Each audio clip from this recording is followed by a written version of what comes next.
인생을 살다 보면 내가 저분을 만난 것은 일생일대의 하나님의 축복이다 라고 할 만큼 좋은 사람을 만나기도 하고요. 또는 어쩌다가 저런 인간을 만났나, 내 일생에 결코 만나지 말아야 할 인생을 만나서 가슴 아파하고 나를 힘들게 하는 그런 나쁜 사람을 만날 수도 있습니다. 그런데요, 누가 좋은 사람이고 누가 나쁜 사람인가? 한 번은 어느 성도님하고 이야기하는데, 목사님, 참 그 사람 나쁜 사람이에요. 그러는데 내가 알기로는 모든 사람이 다 그분을 좋은 사람이라고 말하거든요. 근데 본인은 나쁜 사람이래요. 알고 봤더니 언젠가 마음에 상처를 줬더만요. 그러니까 우리가 좋은 사람이다 나쁜 사람이다 무엇이 기준이냐면, 가만히 보니까 자기한테 잘해주는 사람은 좋은 사람이고 자기한테 해를 끼치거나 나쁘게 한 사람은 다 나쁜 사람이 되더만요. 즉 한 사람의 좋고 나쁨이 자기 기분에 달려 있어요. 나한테 잘하면 좋은 사람, 나한테 잘못하면 나쁜 사람. 그러니까 그 사람의 좋고 나쁨이 내 기분에 달려 있어요. 과연 옳을까요? 하나님도 내 생각에 동의해 주실까요? 그런데 우리는 사람을 자기 기분에 따라, 감정에 따라 좋고 나쁘다라고 함부로 평가하는 그런 경향들이 있습니다. 아마 분명한 것은 내 생각과 하나님의 생각은 많이 틀릴 겁니다. 우리 대한민국이 일본과 축구를 합니다. 우리는 우리가 이기게 해달라고 하나님 앞에 열심히 기도합니다. 일본 기독교인들은 자기네 나라가 이기게 해달라고 열심히 기도합니다. 묻겠습니다. 어느 나라가 이기는 게 하나님의 뜻입니까? 우리는 우리나라가 이기는 게 하나님의 뜻이라고 우기고, 일본 기독교인들은 일본이 이기는 게 하나님의 뜻이라고 우깁니다. 참 어려운 문제지요. 8월 22일 소송이 있습니다. 우리가 이기는 것이 확실한 이유가 있습니다. 왜냐하면 하나님은 우리 편도 아니고 너희 편도 아니고 누구 편이냐? 옳은 자 편이에요. 그러니까 하나님 나를 도와주세요, 좋은 얘기입니다만은 여러분이 하나님 앞에 옳지 않으면 하나님이 들어줄 리가 없지요. 하나님은 공의로운 분입니다. 틀린 사람을 도운 적이 없어요. 옳은 자 편이에요. 그런데 이단 교리를 갖고 법정 소송에 붙었으니 하나님이 이단의 손을 들어주겠습니까? 생각을 해보세요. 이건 사우나 마나 게임은 끝난 거 아니겠습니까? 그런데 상대방은 자기들이 이기는 게 하나님의 뜻이래요. 우긴다고 될 일이 아닙니다. 이처럼 우리를 향한 하나님의 뜻은 분명히 있습니다. 문제는 그 뜻을 정확히 알면 얼마나 좋을까요? 그런데 이것이 하나님의 뜻입니다라고 말하는 것이 생각처럼 쉽지가 않습니다. 그러다 보니 대부분 성도들이요, 자기 뇌리에 싹 스치는 그러한 생각들을 하나님의 뜻이다. 왜? 어제 갑자기 생각나더라고. 그래서 하나님의 뜻이래요. 어떤 일시적인 나의 감정이나 터무니없는 나의 느낌을 하나님의 뜻이라고 주장하는 사람들이 있습니다. 상당히 조심해야 됩니다. 우리는 하나님의 뜻과 내 생각에서 나오는 자기 신념을 자주 혼동을 합니다. 하나님의 뜻과 내 신념은 다르다는 것, 이것을 기억한다면 함부로 하나님의 뜻이라고 우기지는 않을 것입니다. 그럼에도 불구하고 우리에게 소원이 하나 있다면 나를 향한 하나님의 뜻이 뭘까? 그걸 아는 것입니다. 그것만 알면 삶이 복잡해지지 않습니다. 인생에 갈등도 없습니다. 왜요? 이렇게 하는 게 하나님의 뜻이니까. 그런데 이렇게 하는 게 하나님의 뜻일까? 저렇게 하는 게 하나님의 뜻일까? 이게 분명치 않으니까 이렇게도 못하고 저렇게도 못하고 자꾸 갈등이 오고 번민이 오는 것입니다. 우리 삶 속에서 이것이 하나님의 뜻이다 라고 말할 때 하나님의 뜻은 크게 두 가지입니다. 하나는 추상적인 하나님의 뜻이 있고 또 하나는 일반적인 하나님의 뜻이 있습니다.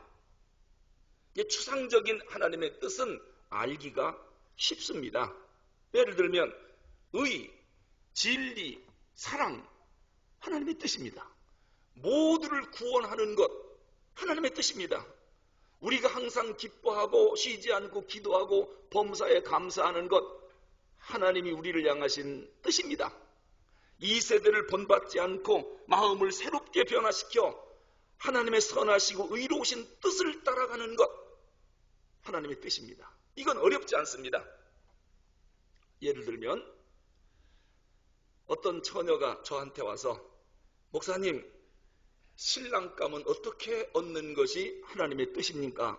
저는 아주 쉽게 이야기할 수 있어요. 하나님의 뜻을 첫째, 건강해야지. 그리고 두 번째, 사람이 진실해야지.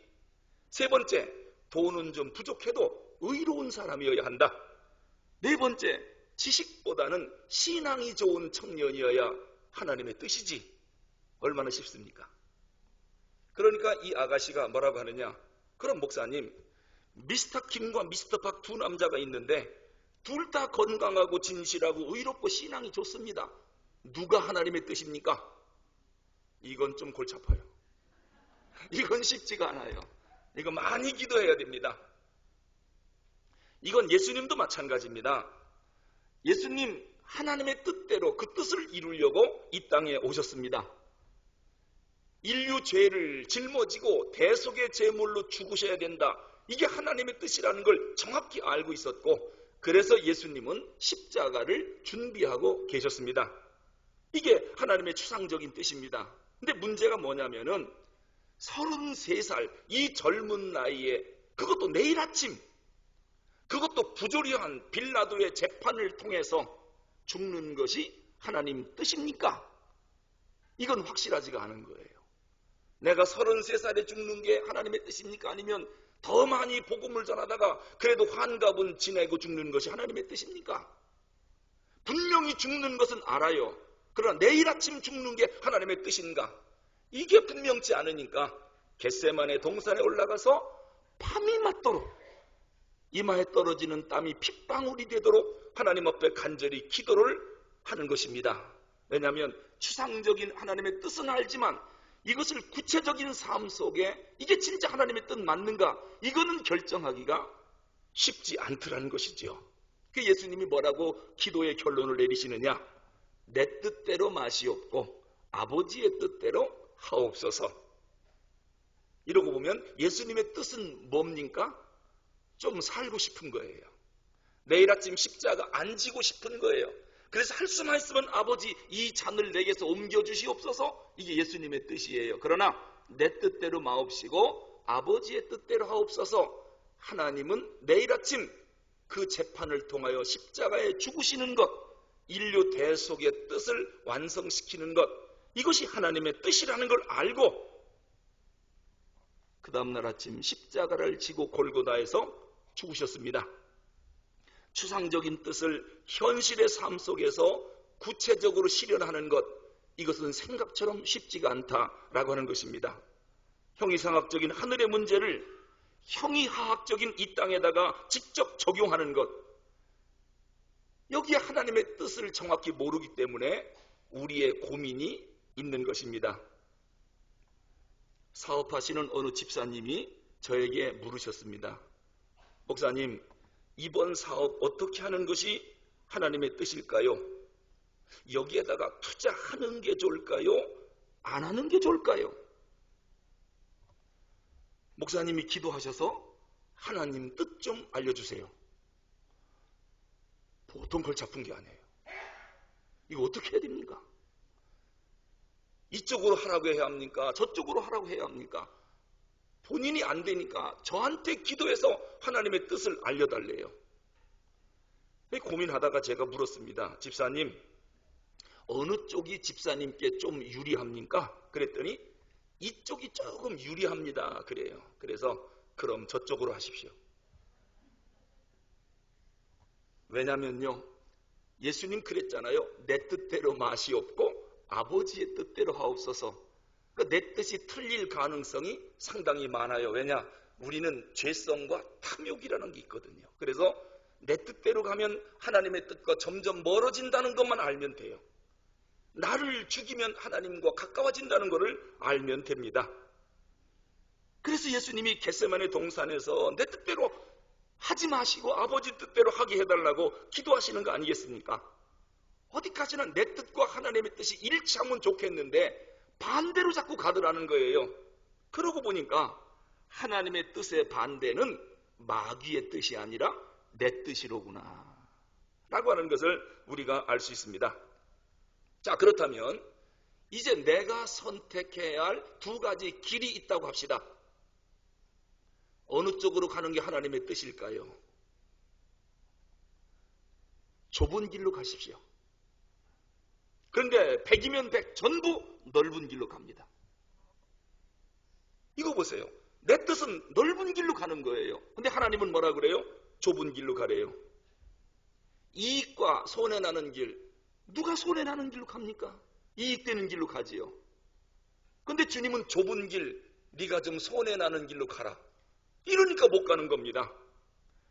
이렇게 내 뜻과 하나님의 뜻이 대부분 반대되는 경향들이 많아요. 그래서 우리에게 고민이 있는 것입니다. 전라도에 가면 거창고등학교라고 하는 유명한 학교가 있습니다. 그 거창고등학교는 전통적으로 졸업식 때 교장 선생님이 졸업생들에게 직업 선택의 10가지 계명을 들려줍니다. 졸업식 때마다.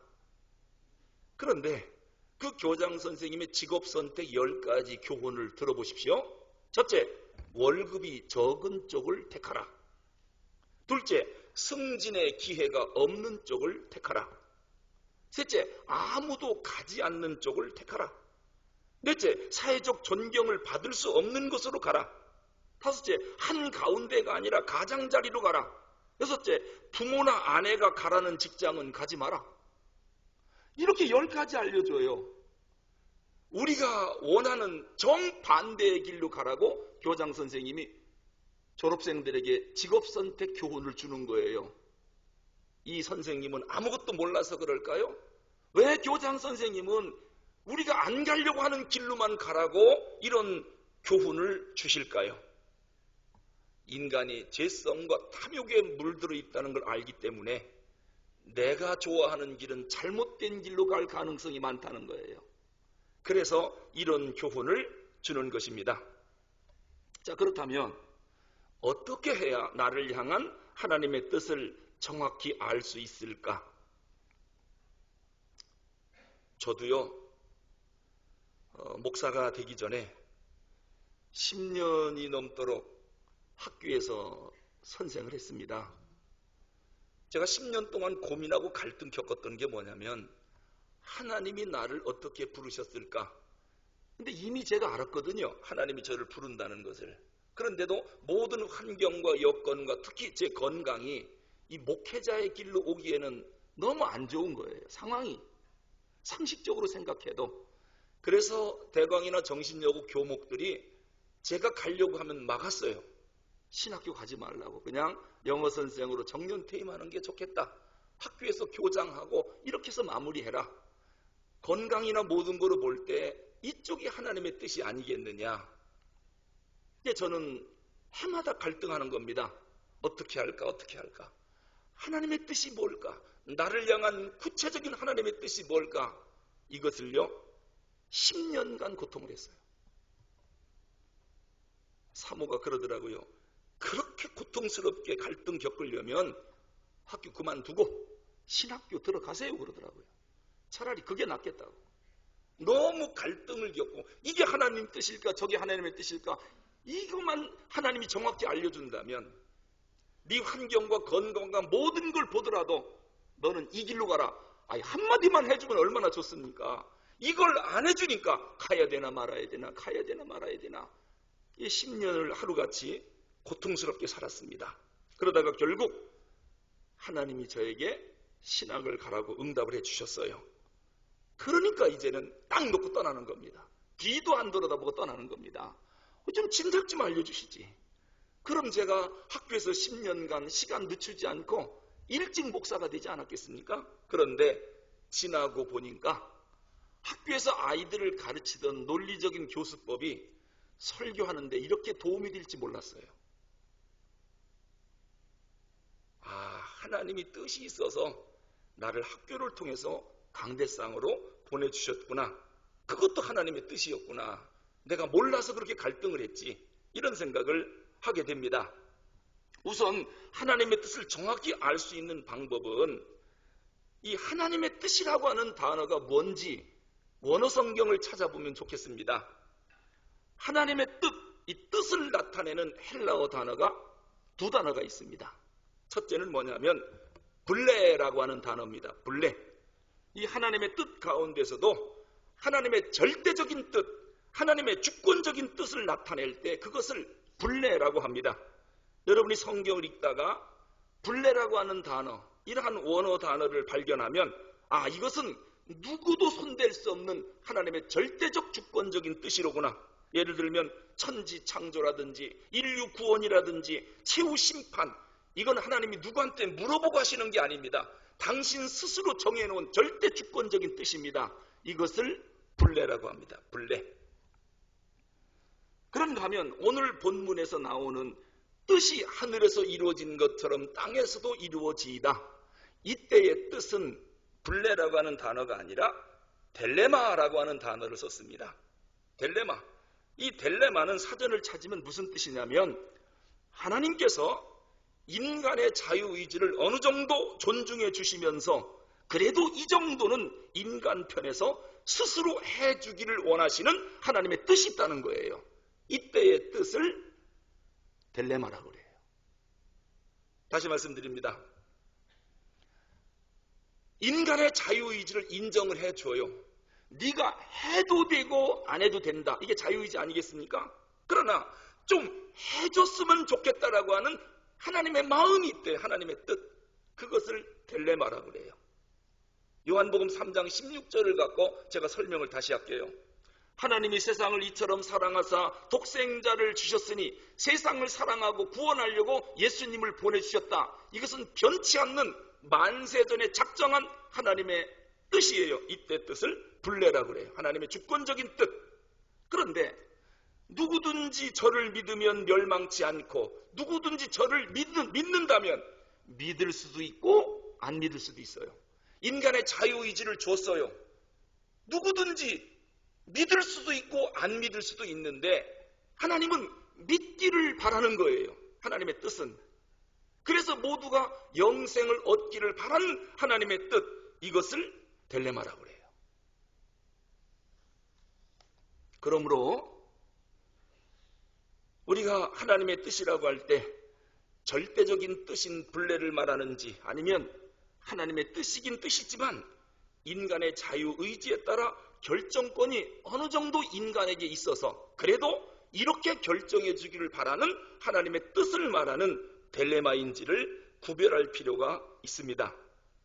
근데 오늘 본문에서 예수님은 우리한테 어떻게 기도하라고 알려주느냐면요, 아버지의 뜻이 하늘에서 이루어진 것처럼 이 땅에서도 이루어지기를 기도하랍니다.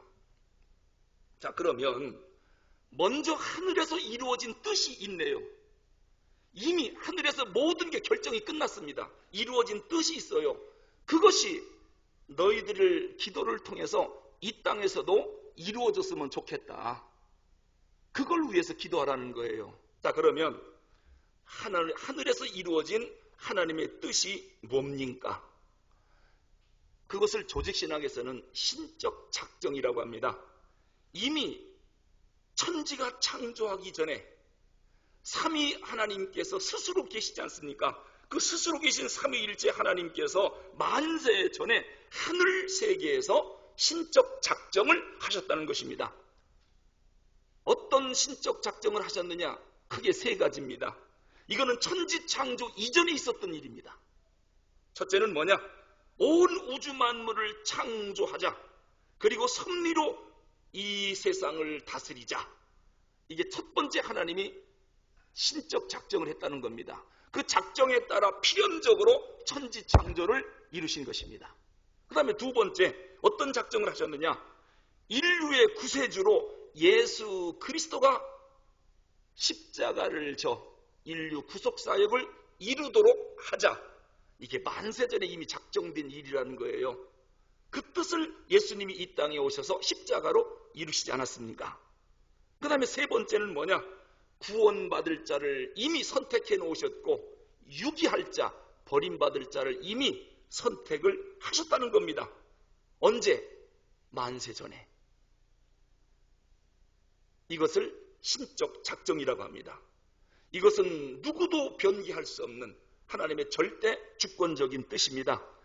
이것이 불례라고 하는 하나님의 뜻입니다. 자, 그러면 하늘에서 이루어진 신적 작정이 우리의 기도를 통해서, 나를 통해서, 우리 가정과 내 직장과 우리 교회를 통해서 이 땅에 그대로 이루어졌으면 좋겠어요. 그것을 위해서 기도하라고 하는 예수님의 가르침입니다. 자, 그러면 성도 여러분, 우리가 이러한 말씀을 들을 때 하나님의 뜻에 대해서 꼭 기억해야 할 네 가지가 있네요. 첫째는 뭐냐? 아하, 하나님의 뜻이 반드시 있구나 라고 하는 겁니다. 세상 하나님의 뜻대로 된다고 뭔 소리 그렇게 해? 내 멋대로 사는 거지, 내 생각대로 사는 거지. 아닙니다. 세상의 모든 것은 하나님의 뜻대로 움직이는 겁니다. 세상을 부정하는 사람들은 이 세상을 향해서 뭐라고 말하느냐? 두고 봐, 세상은 망할 거야. 그런 소리 하지 마십시오. 세상 망한다고요? 어림도 없는 소리. 하나님은 이 세상에 하나님의 나라를 반드시 이루고야 말 거예요. 하나님이 실패하는 거 봤습니까? 누구 마음대로 세상이 망합니까? 누구 마음대로 마귀 세상이 된다고 말합니까? 궁극적으로 마귀는 무적행인 게헨나 지옥으로 빠질 것이고 새하늘과 새 땅을 하나님이 반드시 이룰 것입니다. 바이블 said so. 성경이 그렇게 말씀합니다. 하나님의 뜻은 반드시 있고 그 뜻대로 이루어집니다. 이건 넓은 의미의 하나님의 뜻도 있지만 개인적인 의미에서도 하나님의 뜻이 반드시 있습니다. 우리 모두가 여기 가별적으로 앉아 계시지만 여러분 각자를 향한 하나님의 뜻이 있다는 것을 꼭 기억하십시오. 하나님이 도대체 왜 나를 지금까지 살려놨을까? 도대체 나를 통해서 무슨 일을 이루려고 아직도 나에게 생명을 주셨을까? 그 뜻이 있어서 산 거예요. 만약에 하나님의 뜻이 어젯밤으로 끝났다 하면 오늘 아침에 못 일어났을 거예요. 그리고 지금 영안실에 갔을 거예요.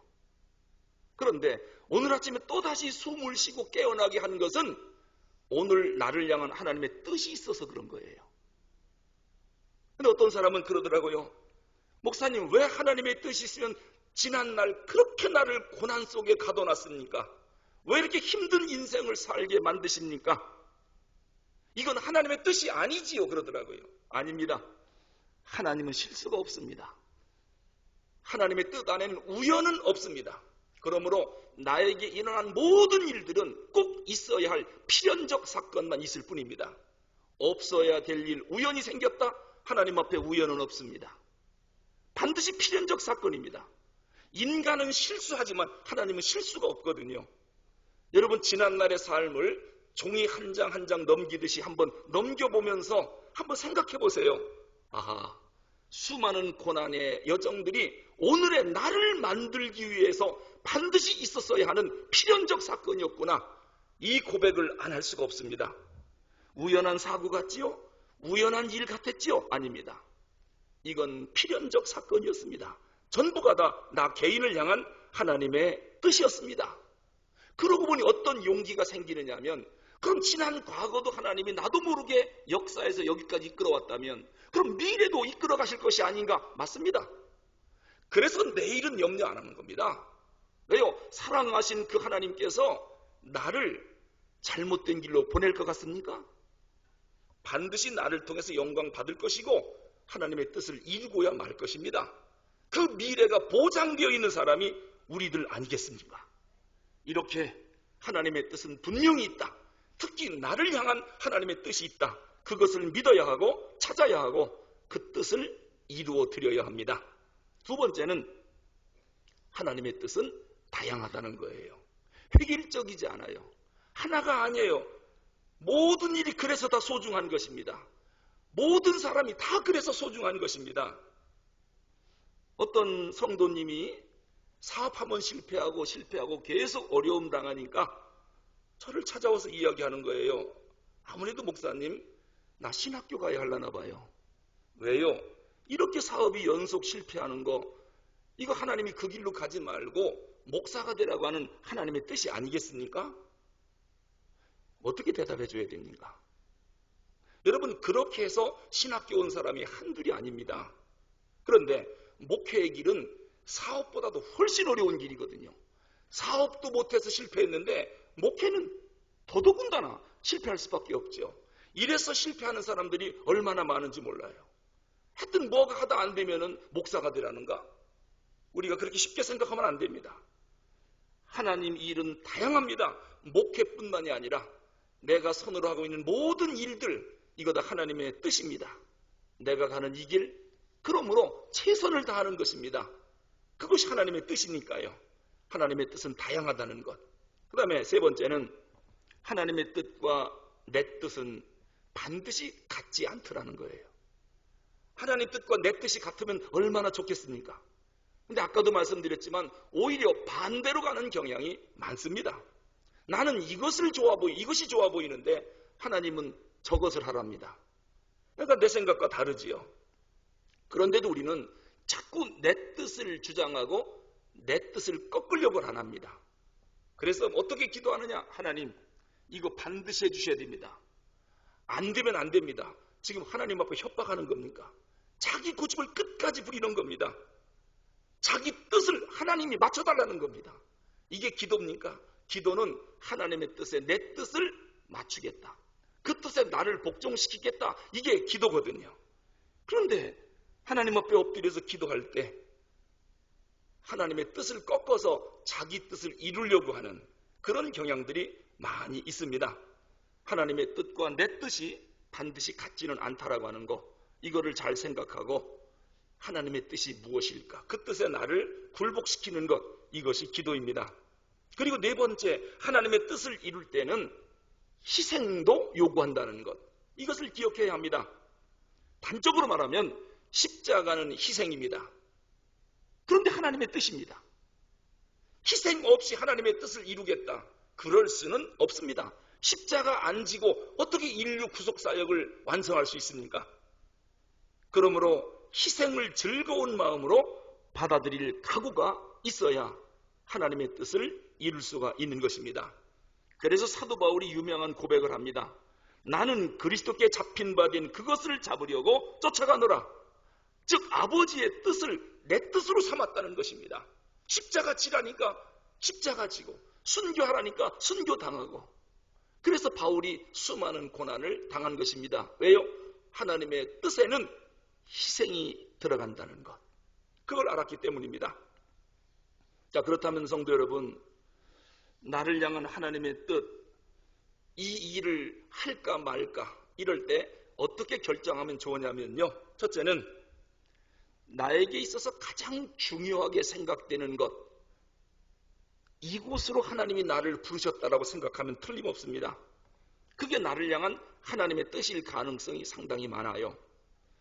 어떤 분은 음악을 가장 소중히 여겨요. 그분은 하나님이 그 길로 불렀어요.